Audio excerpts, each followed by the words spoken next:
Cette histoire nous vient de Jovana, qui est originaire de Belgrade, la capitale de la Serbie. Il a vécu une expérience terrifiante qu'il souhaite nous partager.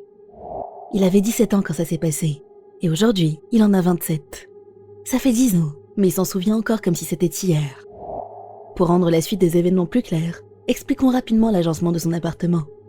Il est assez petit, seulement 35 mètres carrés, et possède un long couloir qui relie toutes les pièces. On entend tout de n'importe où dans la maison. À l'époque, il vivait avec ses parents. Un matin, il a été réveillé par le bruit des assiettes qu'on lavait. Et il savait que c'était son père, car sa mère était au travail. Il était allongé dans son lit, cherchant la force de se lever. Comme d'habitude, il dormait avec la porte de la chambre ouverte, ou entrouverte du moins.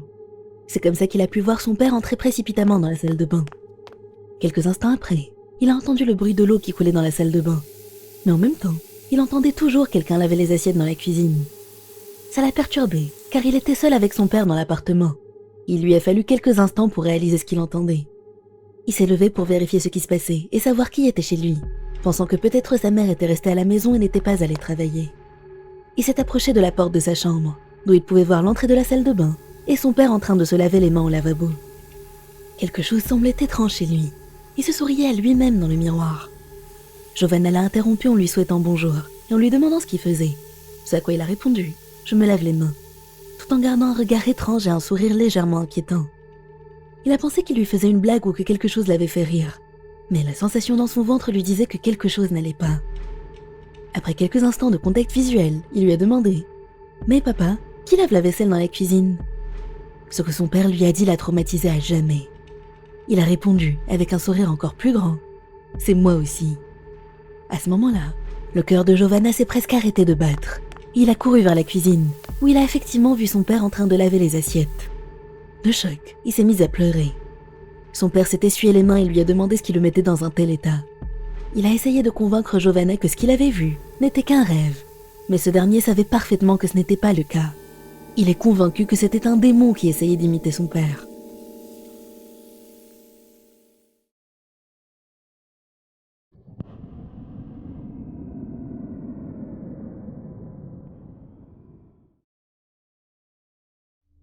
Cette histoire est tirée des jeunes années de Marc, alors qu'il venait de passer le cap des 20 ans.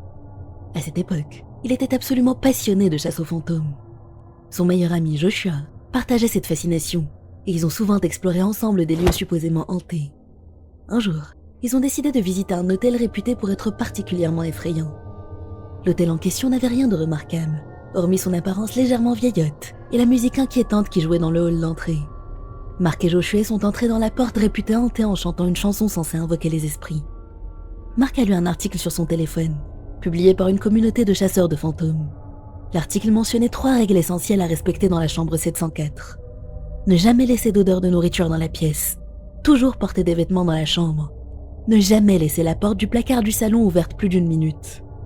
Intrigué, Joshua s'est demandé ce qui se passerait s'il ne respectait pas ces règles étranges. Marc lui a répondu en haussant les épaules qu'apparemment, le risque était qu'ils se fassent arracher leurs intestins. Joshua a éclaté de rire, n'y croyant pas une seconde. Sans attendre, Joshua a ouvert en grand la porte du placard du salon. Il était vide, mais une odeur nauséabonde s'en dégageait. En pinçant son nez, il a lancé « Quelqu'un a dû faire ses besoins ici avant, c'est sûr !» Puis en refermant la porte du placard, il a continué « Oh, j'ai faim, commandons quelque chose et commençons à traquer ces fantômes. » Il a appelé le service d'étage, mais le personnel lui a expliqué que le room service n'était pas disponible pour cette chambre. Mécontent, Joshua a insisté, et le personnel a fini par céder. Cependant, on lui a précisé qu'il devait terminer son repas en moins de 10 minutes, et laisser les plats dans le couloir. Quelques instants plus tard, leur steak et leur hamburger sont arrivés. Tout en mangeant, ils ont utilisé un détecteur d'ondes électromagnétiques pour chercher des traces de fantômes. Et soudain, la porte du placard s'est ouverte brutalement. Marc et Joshua se sont figés, fixant le placard avec effroi. À cet instant, ils ont vu quelque chose qui allait les hanter pour toujours. Une créature étrange est apparue, semblant composée de têtes et de bras d'environ 7 personnes fusionnées ensemble. Elle n'avait pas de jambes, et les têtes comme les bras bougeaient de manière grotesque et désordonnée. Ses avant-bras et sa tête étaient disproportionnellement grands, et les visages étaient pâles et inexpressifs, comme ceux de cadavres. La créature s'est traînée jusqu'à leur nourriture et a dévoré en un éclair les restes de steak. Marc a tenté de la filmer avec son téléphone, mais la caméra n'a pas réussi à capturer son image. Une fois son festin terminé, L'être est retourné dans le placard et a refermé la porte derrière lui. En voyant ça, Mark a été submergé par la peur. Il s'est tourné vers Joshua et lui a dit « Il faut qu'on parte avant que ce monstre ait encore faim. » Mais Joshua, fidèle à son humour décalé, a rétorqué qu'il ne pouvait pas partir après avoir vu quelque chose d'aussi magnifique. Il a couru vers le placard, frappant contre la porte en criant « Hé, monstre, essaye ça aussi !» Il a arraché son t-shirt et a tapoté son ventre rebondi. « T'as envie d'essayer de la viande humaine ? Regarde cette peau bien dodue !» Il a ouvert le placard à nouveau, mais celui-ci était vide. Mark a éclaté de rire, bien que la peur brûlait encore au fond de lui. Ils ont fini par regarder la télévision et explorer un peu plus la chambre, avant de s'endormir. Mais au milieu de la nuit, Mark a été réveillé par un cri strident. Quand il a regardé dans la direction du bruit, il a vu la même créature immense qu'ils avaient aperçue plus tôt. Elle était assise sur Joshua, immobilisant ses bras et ses jambes tout en reniflant son ventre. Avant que Mark ne puisse réagir, les multiples mains de la créature ont commencé à déchirer l'abdomen de Joshua. Mark a d'abord cru qu'il rêvait, mais les hurlements perçants de son ami lui ont confirmé que c'était bien réel. Joshua hurlait, suppliant la créature de le lâcher, et qu'il lui donnerait autre chose en échange. Mark a hurlé à son tour le nom de son ami, puis a foncé sur l'être monstrueux, lui assénant un coup de pied aussi fort qu'il le pouvait. Mais la créature n'a pas bougé, et a grippé sa jambe d'une de ses nombreuses mains. Mark a vu les têtes grouillantes s'approcher pour essayer de mordre son ventre. Pris de panique, il a donné des coups de pied frénétiques au visage, jusqu'à ce que la créature le lâche. Tremblant de peur, il s'est effondré au sol. La créature l'a observé un instant, avant de se remettre à dévorer les entrailles de Joshua. Ce dernier, à bout de souffle, a murmuré faiblement « Mark, j'aurais dû rentrer chez moi. » Horrifié, Mark a attrapé le téléphone et a appelé la réception de l'hôtel. À bout de souffle, il a crié « Venez vite, dans la chambre! Mon ami, il est en train de se faire manger !» L'employé, déconcerté, lui a demandé ce qu'il voulait dire. Mark lui a hurlé de prendre un couteau, un fusil, n'importe quoi, et de monter immédiatement dans la chambre. Puis il a raccroché et s'est précipité vers Joshua.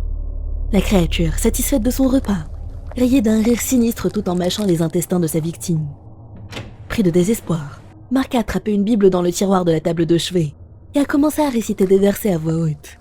Mais la créature est restée totalement indifférente, continuant de manger.